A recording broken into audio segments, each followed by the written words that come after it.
just the way you are. It was the song that launched Billy Joel into superstardom. A ballad played at weddings, whispered in anniversaries, and forever etched into the memory of millions. But here's the twist. Billy Joel hated it. He called it soft. He mocked it on stage. He even tried to leave it off his album. And yet, it won him Grammys, sold millions, and changed the course of his career forever. So how did the song Billy Joel Despised become the anthem that made him a legend? If you love uncovering the hidden stories behind the biggest songs in history, hit that subscribe button to join us on Behind the Hit, where the music is never what it seems. The year was 1977. Billy Joel was no stranger to the music world. He'd been clawing his way through the industry for nearly a decade. He had modest success with Piano Man back in 1973. Sing us a song, you're the piano man. Sing us a song. A song that gave him his nickname and put him on the map. But after that, his career stalled. Critics weren't sure if Joel was a passing fad. Radio wasn't giving him much love, and even his label questioned whether he had staying power. Billy Joel was hungry. He wanted a breakthrough album, one that would silence the critics and prove he wasn't a one-hit wonder. That album would be The Stranger, but hidden within its grooves was a song that almost didn't make it in, a song Billy Joel thought was too sappy, too light, and not true to who he was as an artist. That song was Just the Way You Are. Billy Joel didn't write Just the Way You Are for the fans. He didn't write it for the charts. He wrote it for one woman, Elizabeth Weber, his first wife. Elizabeth wasn't just his wife, she was his manager, his closest confidante, and the one who had pushed him through the toughest years of his career. By all accounts, Joel adored her, and one night, he sat down at the piano and began to sketch out a soft ballad, a love letter in musical form.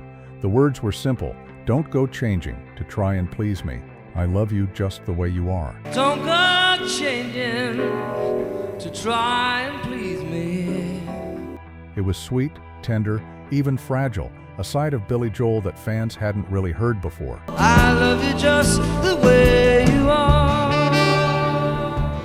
But here's the thing, Joel didn't like it. He thought it sounded more like a lounge act than a rock song. It didn't have bite, it didn't have edge, and the last thing Billy Joel wanted was to be seen as a sentimental balladeer. In fact, he was so unsure of it that when he finished the demo, he tucked it away, convinced no one would care. When Billy Joel began recording The Stranger with legendary producer Phil Ramone, he came into the studio loaded with songs. There was the playful bounce of Only the Good Die Young, the dark mood of Scenes from an Italian Restaurant, the reflective tone of She's Always a Woman. It was shaping up to be his most ambitious album yet. But then during one of the sessions, Joel casually played Just the Way You Are on the piano. He almost shrugged it off. He didn't see it as a centerpiece, maybe not even as album-worthy, but Ramone heard something different. He stopped Joel mid-thought. "Billy, that's your hit, that's the one." The band chimed in too. Saxophonist Phil Woods would later add one of the most iconic solos in Joel's entire catalog to the track.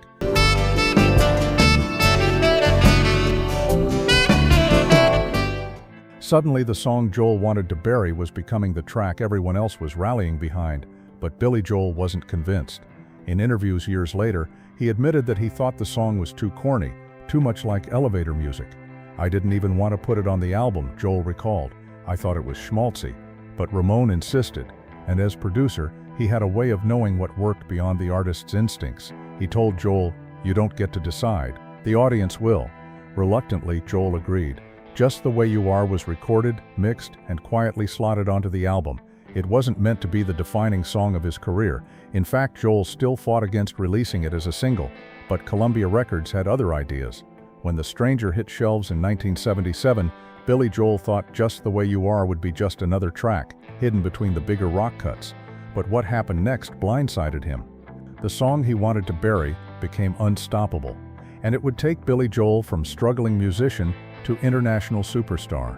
When The Stranger dropped in September 1977, Columbia Records initially didn't see Just the Way You Are as the lead single. They tested the waters with other tracks like Moving Out, Anthony's Song, and Only the Good Die Young, but radio DJs kept circling back to Just the Way You Are. It had a warmth, a softness, and a universal message that cut through the noise of the late 70s. Disco was dominating the charts. Rock was splitting into harder edges, yet here was a tender piano ballad that sounded timeless. By late 1977, Columbia pushed it hard as a single, and just like that, Billy Joel's world changed. The song soared to 3 on the Billboard Hot 100. It topped the adult contemporary chart. Overseas, it cracked the UK top 20 and found love across Europe. For the first time, Billy Joel wasn't just a cult favorite, he was a mainstream star. And then came the Grammys. In 1979, Billy Joel walked into the Grammy Awards as a nominee. By the end of the night, he was a double winner. Just the Way You Are took home both Record of the Year and Song of the Year, the two most prestigious awards in the entire ceremony. It was the kind of coronation most songwriters dream about. Joel had finally broken through the glass ceiling, and yet as the cameras flashed and the applause thundered, Billy Joel was conflicted. This wasn't the kind of music he wanted to be remembered for. He saw himself as a rocker, a storyteller, a piano man with grit, not a ballad singer for weddings and soft radio. In his own words, "I never liked that song, I didn't think it represented me." But the industry didn't care. Fans didn't care. The song had cemented him as a household name, whether he liked it or not. With fame came expectations. Suddenly, Joel was being asked to perform Just the Way You Are everywhere. TV shows, stadium tours, award ceremonies. Crowds adored it. Couples embraced as he sang. DJs spun it at proms and anniversaries. It was becoming a cultural staple, but Joel dreaded it. To him, every performance felt like reliving a song he never believed in. Sometimes, just to entertain himself, he'd twist the arrangement, turning it into reggae or jazz or mocking it with over-the-top delivery. Fans thought it was playful, but Joel admitted it was his way of coping with a song he had grown to resent. And there was another bitter irony. The song he had written as a heartfelt love letter to his wife Elizabeth would soon become a reminder of heartbreak, because just a few years later, their marriage fell apart. By the early 80s, cracks had formed in Joel's marriage. His relationship with Elizabeth Weber, the very woman for whom he had written Just the Way You Are, ended in divorce in 1982. Suddenly, the song's tender lyrics felt like salt in the wound. Joel once said, "I don't like singing it because it was written about somebody who I'm not married to anymore, and yet the world still demanded it." The same ballad that had made him a star was now tied to the most personal pain of his life. It's no wonder Joel started leaving it off set lists, cutting it from concerts, and even publicly mocking it. Fans thought it was just artistic play. But for Joel, it was raw, personal, a song that no longer belonged to him but to everyone else. Despite Joel's disdain, Just the Way You Are refused to fade. It was covered by countless artists from Barry White to Diana Krall. It appeared in movies, sitcoms, and commercials. It became one of those rare tracks that lived outside of its creator's intent, a song bigger than the man who wrote it. Joel admitted, almost begrudgingly, that he understood its impact. "People like it," he said in one interview. "It obviously means something to them, and that's what matters." But he never shook the feeling that it wasn't truly him. For Billy Joel, Just the Way You Are was the ultimate paradox, a song he couldn't stand, but one that had gifted him immortality in music history. But here's the question: how did Billy Joel come to terms with a song he hated, yet couldn't escape? And what does Just the Way You Are really mean today, decades after its release? In the final part, we'll uncover how Joel finally made peace with his most unwanted hit, and why, even now, it still defines him. As the 1980s turned into the 90s, Billy Joel had achieved something few artists ever touch. He had become one of the best-selling recording artists in American history. Glass Houses, An Innocent Man, Stormfront, all albums packed with hits that showed his versatility, from pop anthems to doo-wop revivals to socially conscious rock. But even as his catalog expanded, Just the Way You Are remained a shadow hanging over him.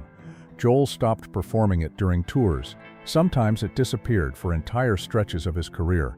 It was as though he was quietly erasing it from his public identity. When asked why, Joel's answers were blunt. "I don't like singing it. I don't like what it represents anymore." For him, the song was stuck in time. It reminded him of a marriage that had collapsed, of a personal vulnerability he no longer wanted exposed. He wasn't just dropping a song from the set list, he was burying a memory. Fans, of course, didn't see it that way. To them, it was timeless. To Joel, it was an anchor. But music has a way of outgrowing its creator. When Joel looked out into the audience, he would see couples holding hands, swaying, even crying when the song began. People wrote to him saying it was their wedding song.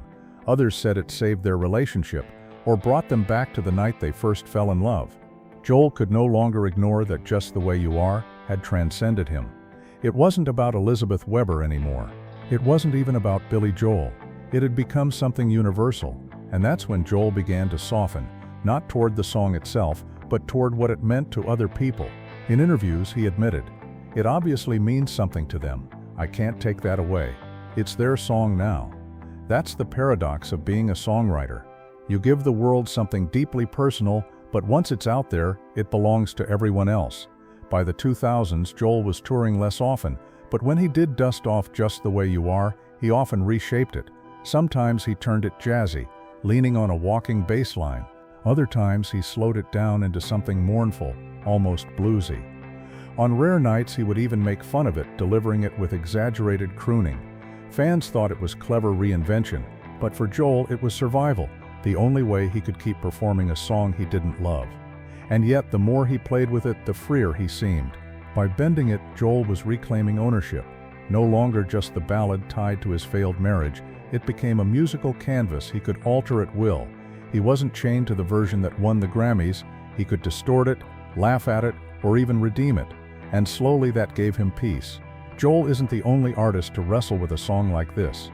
In fact, he's part of a long tradition of musicians haunted by the very tracks that made them famous.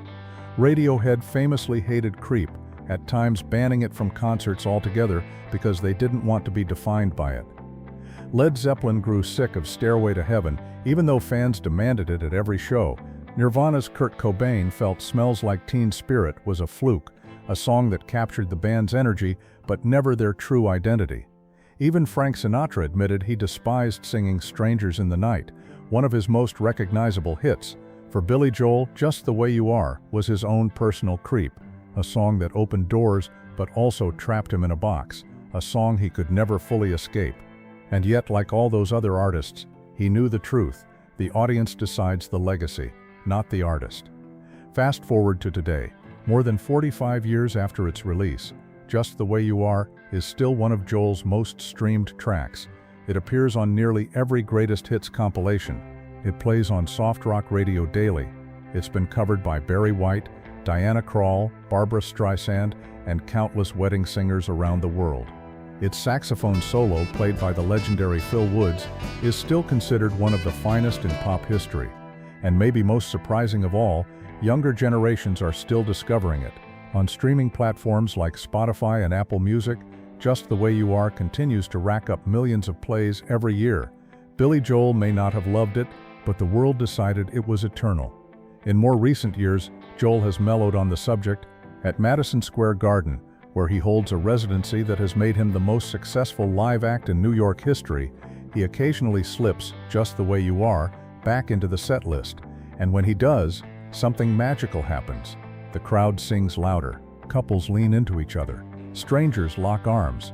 It's as if the arena itself is transformed into a shared love story. Joel, sitting at his piano, can't help but notice. He may still shrug at the song in interviews, but in those moments he understands. This wasn't just his regret, it became everyone else's treasure. In one interview, he put it best. Sometimes the songs you think are throwaways end up being the ones that matter most. So what does Just the Way You Are mean today?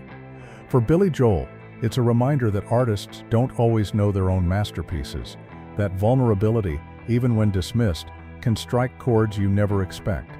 For fans, it's proof that love songs never really die.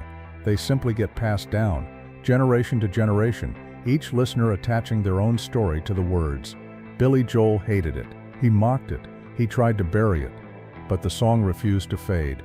It survived marriages, divorces, trends, and even the cold shoulder of its own creator. And in the end, it didn't just survive, it defined him. Just the Way You Are is the song Billy Joel never wanted, but the one the world demanded. It gave him Grammys. It gave him global fame. It gave him immortality. And maybe that's the ultimate irony. The songs that outlive us aren't always the ones we love, but the ones that people need. So the next time you hear Billy Joel's Just the Way You Are, at a wedding, in a movie, or even drifting out of an old jukebox, remember this: the man who wrote it never wanted it to be his legacy, but sometimes we don't get to choose the songs that define us. If you love uncovering the hidden truths behind music's biggest hits, don't forget to subscribe to Behind the Hit, where every chart topper has a story the world was never supposed to know.